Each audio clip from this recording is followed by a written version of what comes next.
नमस्कार। जब भी हम भारत के इतिहास के बारे में सोचते हैं तो क्या ख्याल आता है? बड़े बड़े राजा, उनके महल, सिंहासन के लिए लड़ाइयाँ, है ना? पर आज हम उस इतिहास की बात करेंगे जो इन सिंहासनों से बहुत परे, अनदेखी गलियों में पनप रहा था। चलिए, एक सवाल से ही शुरू करते हैं। जब हम अपनी इतिहास की किताबें खोलते हैं तो सबसे पहले कौन सी तस्वीरें हमारे दिमाग में आती हैं? जी हाँ, बिल्कुल।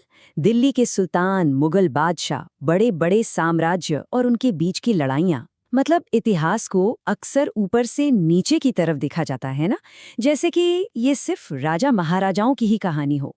पर महलों और किलों से बहुत दूर इन जंगलों में, पहाड़ों में, रेगिस्तानों में एक पूरी की पूरी अलग दुनिया बस रही थी। ये उन लोगों की कहानी है जो अक्सर इतिहास के पन्नों से गायब ही रहते हैं। तो चलिए अब जरा गहराई में उतरते हैं। देखिए, बड़े बड़े राज्यों के साथ साथ ऐसे समाज भी थे जो ब्राह्मणों के बनाए सामाजिक नियमों को, उस वर्ण व्यवस्था को नहीं मानते थे। इन्हीं को हम जनजातीय समाज कहते हैं। अब ये दोनों दुनियाएं एक दूसरे से कितनी अलग थी, जरा ये देखिए। एक तरफ था जाति आधारित समाज, जहां ब्राह्मणों के बनाए कठोर नियम थे, ऊंच नीच थी। और दूसरी तरफ जनजातीय समाज, जहां लोग अपने खुद के नियम बनाते थे, रिश्तेदारी के बंधन से जुड़े थे और जमीन जैसे संसाधनों पर किसी एक का नहीं बल्कि पूरे कबीले का हक होता था। और ये कोई छोटे मोटे समूह नहीं थे, ये तो पूरे उपमहाद्वीप में एक विशाल ताने बानी की तरह फैले हुए थे। पंजाब के खोखर और गख्खर से लेकर उत्तर पूर्व के नागा और अहोम तक। मध्य भारत में भील और गोंड की बड़ी आबादी थी, तो दक्षिण में कोरागा और मारवाड़ जैसे समुदाय थे। मतलब ये सचमुच हर जगह थे। इन समाजों का जीवन ना अपने पर्यावरण से बहुत गहराई से जुड़ा हुआ था। कुछ शिकारी थे, जैसे आप यहाँ भील जनजाति को रात में शिकार करते हुए देख सकते हैं, तो वहीं दूसरे पशुपालक थे जो अपने जानवरों के साथ घूमते और व्यापार करते थे। उन्होंने अपने माहौल के हिसाब से जीना सीख लिया था। तो अब सवाल ये उठता है कि क्या ये अलग अलग दुनियाएं बिल्कुल कटी हुई थीं? जी नहीं। चलिए देखते हैं कि ये असल में कैसे एक दूसरे से जुड़ी हुई थीं। सच तो ये है कि इन दोनों समाजों के बीच लगातार लेनदेन होता रहता था। वे अलग थलग नहीं थे, बल्कि अपनी जरूरतों के लिए एक दूसरे पर निर्भर थे। और इसी लेनदेन ने समय के साथ दोनों को ही बदल दिया। इस संपर्क में एक बहुत बड़ी भूमिका थी खानाबदोश चरवाहों की। ये लोग अपने जानवरों के झुंड के साथ एक जगह से दूसरी जगह जाते थे। वे बसे हुए किसानों को घी और ऊन जैसी चीजें बेचते और बदले में उनसे अनाज, कपड़े और बर्तन खरीदते थे। ये उस जमाने के, आप कह सकते हैं, मोबाइल कनेक्टर्स थे। और इन व्यापारी खानाबदोशों में सबसे महत्वपूर्ण, सबसे मशहूर थे बंजारे। उनकी भूमिका इतनी बड़ी थी कि वे खुद इतिहास का एक अहम हिस्सा बन गए। 1,00,000, ये एक बहुत बड़ा नंबर है ना? जरा अंदाजा लगाइए ये नंबर किस चीज से जुड़ा हो सकता है। ये संख्या उन बैलों की है जो बंजारे मुगल सेना के लिए अनाज ढोने का काम करते थे। जी हाँ, 1,00,000 बैल। इससे आप अंदाजा लगा सकते हैं कि वे कितने बड़े पैमाने पर काम करते थे और बड़े बड़े साम्राज्यों के लिए भी कितने जरूरी थे।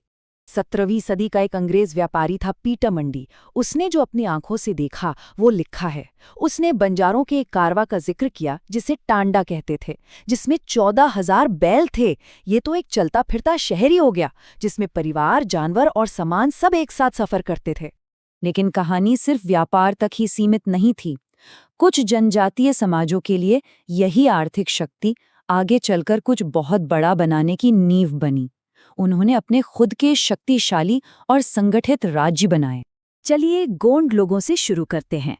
वे गोंडवाना नाम के एक विशाल जंगली इलाके में रहते थे, जो आज के मध्य भारत का एक बहुत बड़ा हिस्सा है। गोंड समाज का विकास बड़ा ही व्यवस्थित था। उन्होंने अपने राज्य को गढ़ों में बांटा और फिर उन्हें चौरासी और बरहोत जैसी छोटी इकाइयों में। लेकिन जैसे जैसे वे ताकतवर हुए, उनका समाज भी बदला। जो पहले एक बराबर का समाज था, अब उसमें अमीर गरीब वर्ग बनने लगे। उनके राजा राजपूतों जैसा दर्जा पाने लगे और जंगली हाथियों का व्यापार करके उन्होंने बहुत धन कमाया। और गढ़कटंगा की कहानी रानी दुर्गावती के जिक्र के बिना अधूरी है। अपने पति के निधन के बाद उन्होंने खुद राजपाट संभाला और राज्य का विस्तार भी किया। 1565 में जब मुगल सेना ने हमला किया तो उन्होंने बहुत बहादुरी से लड़ाई लड़ी और हारने पर सरेंडर करने के बजाय अपनी जान दे दी। चलिए अब जरा पूरब की ओर चलते हैं, ब्रह्मपुत्र घाटी में। वहां अहोम लोगों ने एक बहुत ही शक्तिशाली राज्य की स्थापना की। अहोम राज्य की ताकत का एक बड़ा राज था पाइक सिस्टम। ये एक तरह का जबरन श्रम था। मतलब हर गांव को बारी बारी से राज्य के लिए मजदूर भेजने पड़ते थे। यही पाइक सेना में सेवा देते थे, बांध और सिंचाई का काम करते थे। अहोम समाज कई मामलों में बहुत आगे था। वे 13वीं सदी में आज के म्यांमार से आए थे। वे बारूद और तोपों का इस्तेमाल करना जानते थे। उन्होंने बुरंजी नाम से अपना इतिहास भी लिखवाया। और सबसे दिलचस्प बात, उन्होंने हिंदू धर्म तो अपनाया, पर अपनी पारंपरिक जनजातीय मान्यताओं को पूरी तरह से कभी नहीं छोड़ा। तो इन सभी कहानियों को एक साथ रखने पर हमें क्या पता चलता है? हमें इतिहास को देखने का एक बिल्कुल नया नजरिया मिलता है। आखिर में ये साफ हो जाता है कि भारतीय उपमहाद्वीप का इतिहास किसी एक धागे से नहीं बना है। ये सिर्फ राजाओं की कहानी नहीं, बल्कि व्यापार, संघर्ष और संस्कृति के लेन देन से बुना गया एक जटिल कपड़ा है, जिसमें जनजातियों की भूमिका बहुत बड़ी और महत्वपूर्ण थी। और इस बात को समझना आज भी उतना ही जरूरी है। इतिहास ऐसी अनगिनत अनदेखी कहानियों से भरा पड़ा है। सवाल